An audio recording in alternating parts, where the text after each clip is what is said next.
So I'm going to invite the panelists to come up, if you would. And while they're coming up, we will introduce them. And so by order of which they're arriving at the podium, first is Telva Irani. She's the Chief of General and Surgical Devices Branch in the Division of Biostatistics, and is working on the ODE at CDRH. Second is Brian Luce. Brian is the Chief Scientific Officer at the Patient Centered Outcome Research Institute, PCORI, and is a member of the board of MDIC as well. It was actively engaged in the PCBR project. Bob Becker, sitting between Telva and Brian, is the Chief Medical Officer in the Office of In Vitro Diagnostics and Radiological Health at CDRH. And last but not least is Michelle McMurray-Heath, who you've met before, and she's the Worldwide Vice President of Regulatory Affairs for Medical Devices at J&J. And Michelle was actively involved from the FDA side in the formation of MDIC and the initiation of the PCBR project, and then has moved on to J&J, so we're glad to have her back. So let me start with Michelle, actually. You were involved at the beginning, and you know the project well, and now you sit on the other side, in another chair on the industry side. Why will the ability to collect and use patient preference information be useful in the device regulatory approval process, and how might industry sponsors and patient groups use this framework report to their benefit in the regulatory process? Sure. Well, I can start with how we're using it. We're using it as really a roadmap. I think this is really going to open up a whole category of devices that may have been on the bubble as to whether or not they were worth investigating further. We have an inkling as device developers that there might be a community of patients that are really seeking the constellation of benefits and risks that some of our devices may have, but we may not feel that we have enough to go on to really pursue them further. This says, start talking with patients, bring them into the development process, make sure that your device or your idea has what they're seeking, and I think that's really a breakthrough in terms of how devices, one, become more innovative and bring more solutions to patients, but two, become more courageous in terms of the types of ideas we bring into the clinical marketplace. That's great. Well, thank you. Bob, let me ask you a question. You're on the front lines of the regulatory submission process, and how are you and your colleagues thinking about the value of patient preference information, and will the draft guidance in the FDA framework be helpful to you as you think about, approving devices? So the microphone's on? Yeah, just pull a little closer to you if you would. There you go. So I think the framework and the catalog and the guidance will be helpful for us first as a grounding in an area that's now seeing a much more appropriately formal development as it's growing in importance with respect to medical product evaluation, because we're having to get used to the idea of how this information can be used, and the documents that have been put forward are actually a very helpful point of reference and primer of sorts, point of direction for being able to get into this area. But the way that we'll use it, I think, most productively is in refining our benefit-risk assessments. This can be done in a couple of settings. One is in the totality. When you talk about a study that has a reasonably uniform set of patients accrued, you look at the totality of the evidence, and there can be benefit-risk questions which are informed by patient preference across the entire study population. Of course, as has been alluded to repeatedly, there can be subpopulations as well, and that was one of the central foci of the development of this area, to be able to identify those subpopulations that might have a differential trade-off with respect to the benefit and risk considerations that would make an appropriate review decision possible. It's important, I'm sure, that folks will be looking at pre-specification and being able to understand that there's rigor by which the methods are brought to bear. And this will be somewhat of a collaborative affair, I'm sure, between the sponsors who bring this kind of information to us, or the ideas for these kinds of this kind of information to us, in order to come to a consensus about how it can be used effectively in the review process. That could be done at the level of the approval decisions, as has been talked about before. Katie talked about the concept of being able to apply it in the context of trial design, because you have issues there about who are the right patients to be looking at.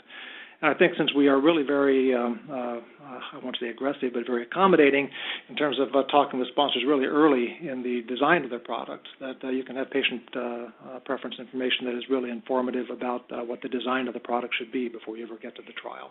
So it's all aspects of the development process. Yeah, that latter point is one that we discussed a lot at the PCBR steering committee level, which is the value of this information early in the process, both to help sponsors understand how patients are viewing the area, but also to inform the initial discussions with the FDA so that we all can be on the same page about how patients are thinking about things and have that be the input into the trial design as well as into the regulatory process. It's just not something you submit necessarily at the end of the process alongside the clinical information. All that could be valuable there as well. But the earlier you bring it into the process, the earlier you bring the discussion, it informs everybody's thinking. When it has the greatest weight, it's something which is integrated with the entire process. Yeah, absolutely. That's right. Good. So, Talbot, you're one of the few people in the world, actually, who's actually undertaken a patient preference study, which is the obesity study that you and Martin and others at the FDA really led, and which has really informed, actual regulatory approval process now in this obesity space with Maestro and other subsequent products coming through. What have you learned about the process of undertaking a patient preference study and how the results of that study can be used? Well, the process was very interesting because at the beginning, as you mentioned, we were scoping the fog. We just wanted to know how can we elicit these patient preferences, and once we have them, how do we use them? So in the beginning, we didn't know. We didn't even know what the product area that we were going to concentrate, because there are several types of devices and disease areas in which the decisions for treatments are preference sensitive. One thing that's obvious is that treatment decisions are very hard, and they are hard for two reasons. They depend on values, and sometimes we don't know what is the best value. What do you prefer, to live longer with a poor quality of life, or to live a shorter life but living life to the fullest? This is a difficult decision and depends on, is a preference-sensitive decision. Sometimes you'll have to trade life expectancy for quality of life. So these decisions are difficult, and we wanted to get a full spectrum of patients to hear the voices of everyone, the ones that decide for quality of life, the ones that decide for longevity. How do you do that? So as we went through the process, we were learning and also learning what we can extract from this kind of studies. For instance, because we use one methodology, we could get a whole spectrum of preferences. So from this spectrum of preferences, we could get what is the maximum risk that an average patient, for instance, will tolerate in exchange for a benefit, but we could also estimate what would be the expected risk for a risk-tolerant patient or for a risk-averse. So that was very important.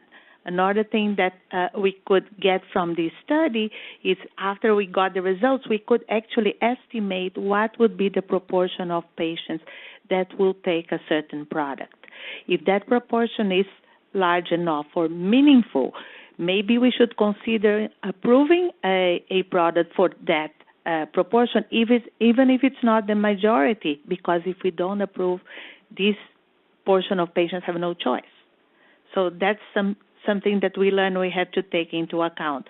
Another important lesson learned is that information is crucial. Patients have to be well informed. We still have to actually learn how to inform the patients and how to provide patients and physicians with decision-making tools.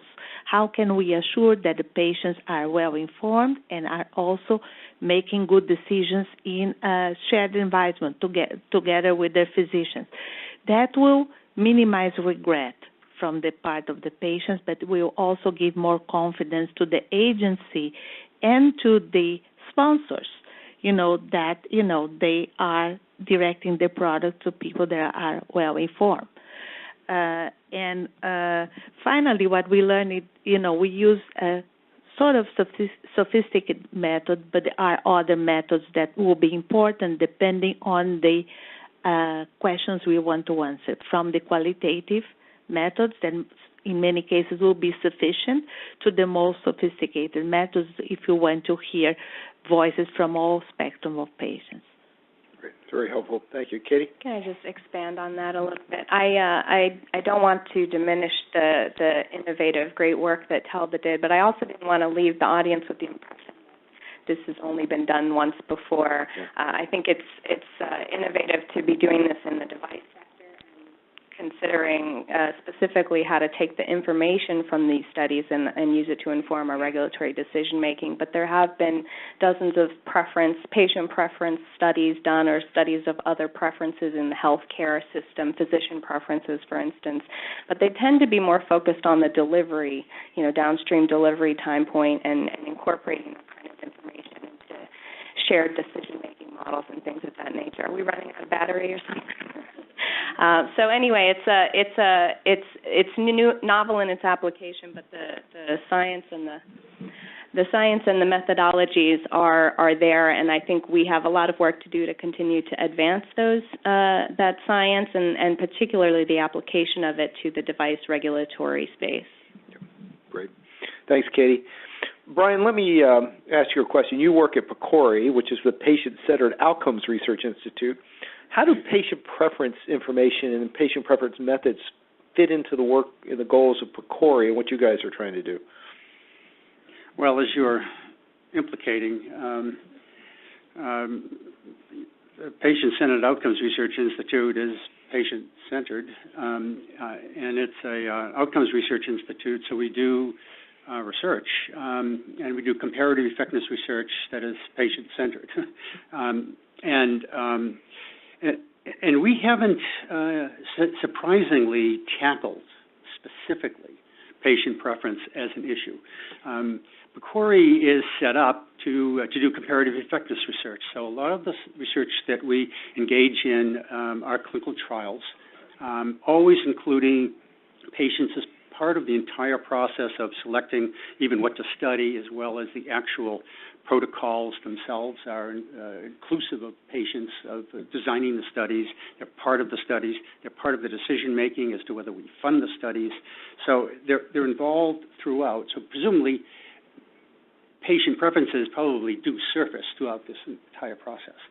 But in terms of formally integrating the collection of patient preference data, understanding exactly the scientific aspects of patient preference evidence, and integrating it into trials or any kind of studies, as well as communicating the information. We haven't done that explicitly. And the report by MDIC is really was interesting how important it was to PCORI. I mean, it just plain hit us by the side of the head in a way and said, we really got to get into this. And of course, as many of us know, we had the MDIC patient preference, patient-centered patient, I never get it right, benefit risk patient-centered team into PCORI to present with a focus on the research agenda. And then Jeff followed up with a wonderful letter to my boss, Joe Selby, talking about the importance of a research agenda at PCORI in this area for regulatory decision making at CDRH. So we're taking it very seriously. We will be reaching out to other stakeholders because the device industry and the CDRH and the FDA is extremely important as stakeholders, but we always open the umbrella for other stakeholders. So we'll be reaching out to the other centers at FDA, as well as to patient groups around the country. We're thinking about an RFI of some sort, a request for information about other groups or individuals that would like to, and probably I'm actually thinking about publishing that which we know from the report and from what Jeff's letter had teed up as a way to stimulate other ideas. So I'm expecting, I'm hoping that we will be able to have a very serious announcement for research and set aside some money for this research. That's great. I mean, as we noted earlier, the agenda for future research, the last chapter actually outlines some real methodological issues. That's exactly right. That we think academia can be, and others can be very helpful as understanding. For example, if you use multiple methods, do you get the same answer about how patient preferences are? Yeah, that's a key issue. It's very really important a issue. Validity issue. Yeah. There is no gold standard, as I know you know, Ross. Yeah. And it's not even clear how you generate a gold standard. But at least it'd be nice to know if one technique provides you the same answer as another technique. Yep. And there are issues if you sample multiple populations, how do you predict what differences are and things of that nature. So we look forward to that collaboration and hope it will work. The time we have remaining, let me open it up for questions from the floor. And I know you're not shy because you asked a lot of questions earlier. So you have a question over here. Stephanie's coming with the microphone so everybody online can hear. If those of you on the webinar can type in questions, we'll try to take a look at those as well. Yes, please. Hi, I think it's very interesting. One of the areas I'm most interested in is the application of it for clinical trial design and how you envision that going forward, what therapeutic areas you see it initially, or what would be a pilot program to begin using the data in clinical trial design. Good.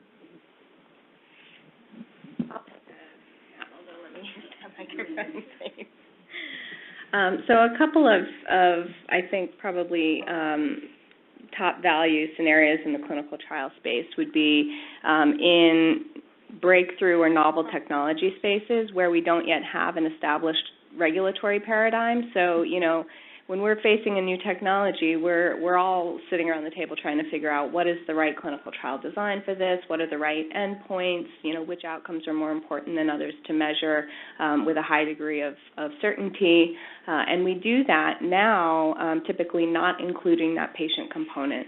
And so if you're in a disease or condition space where this would really be somewhat of a disruptive technology potentially, and it's a condition where patients are actively involved in a discussion with their healthcare provider, for instance, in deciding which treatment option is best for me, that information will be useful if the product's ultimately approved and made available on the market. And so should we be baking that into the clinical trial design up front? So novel technologies. I think another example would be if, and we'll use the obesity paradigm, where there are technologies or treatment options available, but there's something substantially different in the attributes of a given device option that's coming through. So you're really kind of changing what it is that might be possible or what the consequences are to patient care because of some feature of this new iterative design, but that is, somewhat disrupting our regulatory assessment paradigm. Just give an example. You brought the obesity case, and in that particular case, another lesson we learned from the trade-offs of benefits and risks, we could basically, in that particular case, plot a graph, and for a certain device that poses certain risks and has certain attributes. So we could determine what would be a minimal expected benefit that a patient would expect from that particular device.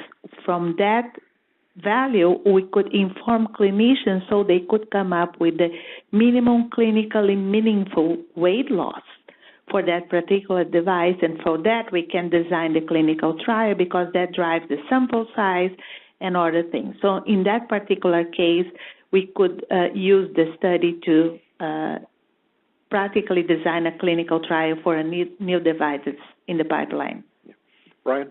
I just wanted to make note that that there are methodological issues associated with integrating patient preference within clinical trials that I don't believe are very well known and could very well be part of our research announcement. And I would also note that if you look at that list of methods we had up there, the bottom method is actually a patient preference trial. There's the idea of actually structuring trial design to really elicit patient preferences, not just informed by it, but actually elicit it. And the idea is that some patients you can randomize, look at the randomized results, but for many patients who don't want to be randomized, why not inform them, let them select their option, and look at their outcomes and measure their not only their outcomes, but their satisfaction with their outcomes.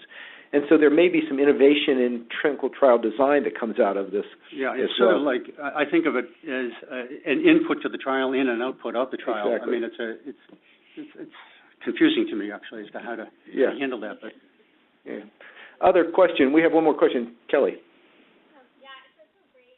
Hold on. Wait, let's get your microphone so people online can hear. I just say it was great to hear about the FDA patient engagement advisory committee. That was all over Twitter and Facebook, and there were many patients who heard about it, especially those who have resources, who have time to be on social media and so forth. And I just wanted to know, first of all, how you are looking to make sure that a lot of patients hear about it and feel like that they would be supported to try to be on it, not just those who have resources. And then I was also wondering if you could talk about how you think the success of collecting patient data varies across therapeutic areas, depending on how much heterogeneity or homogeneity there is among patient groups.